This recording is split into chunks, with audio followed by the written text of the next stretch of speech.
Assistant Secretary General Masuya and Assistant Secretary General Yencha for their insight and contribution to today's discussion. And I welcome representative of Ukraine in the chamber. Mr. President, today's briefings painted a comprehensive picture of the latest developments on the ground, and the picture is grim.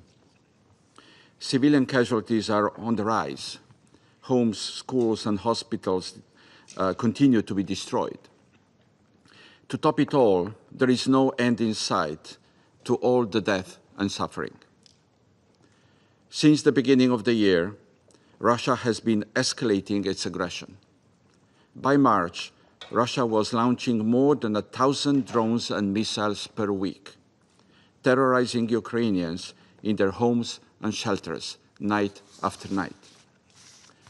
This month, the attacks have been particularly destructive. They culminated on the 9th of July, when Russia launched its largest ever aerial attack, using more than 700 drones and missiles. This vividly illustrates the accelerating pace of the escalation. This month alone, Russia has launched more than 5,000 drones and missiles. The ramped-up aerial attacks have a devastating impact on the civilian population, as we heard. As the briefers pointed out, the numbers of civilians killed or injured have been rising sharply in the first half of 2025. In fact, June was the deadliest month for Ukrainian civilians in 3 years.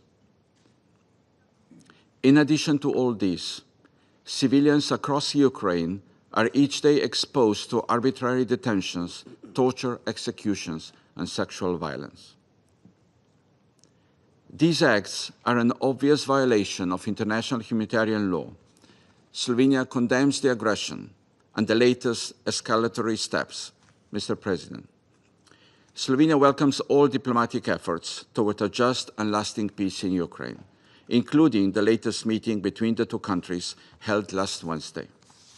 We welcome the agreement on the POW exchange in this regard. However, the outcomes of both previous and recent talks remain insufficient. Instead of genuine peace talks, we are witnessing a surge in drone production. Instead of respect for international law, more and more armaments are being procured, including from countries under UN sanctions. Instead of reuniting families, Ukrainian children remain displaced and deported. Instead of a ceasefire, Ukrainian cities continue to burn. Mr. President, we are in a desperate need of a change of pace. We need action to prevent further civilian deaths and finally make a decisive step on the path to peace, as implored by this Council last February. For months, we have listened to pleas of members of this Council for ceasefire. To little avail. Enough time has passed. This Council needs to act. We need a ceasefire resolution. I thank you.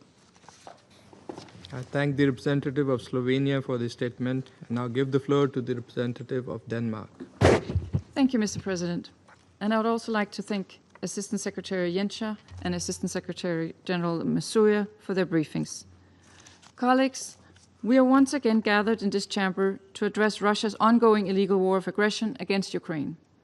A war that continues to escalate in intensity as the Russian Federation persists in its aggression against its sovereign neighbor with increased ferocity. Mr. President, allow me to make 3 key points.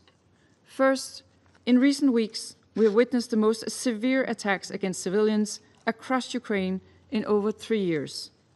A relentless and sustained Russian blitz of drones, missiles, and bombs has inflicted death, destruction, and despair. Kyiv has been subjected to intense overnight missile and drone attacks. Since then, several other regions, including Dnipro, Kharkiv, Kherson, Odessa, Sumy, and Vinnytsia, also came under heavy attack. Deliberate assaults continue to be launched against civilian targets, from residential blocks and hospitals to shopping centers and other critical infrastructure. Nowhere is safe for Ukraine's civilians. In the last week alone, at least 20 civilians have been killed and more than 100 injured, including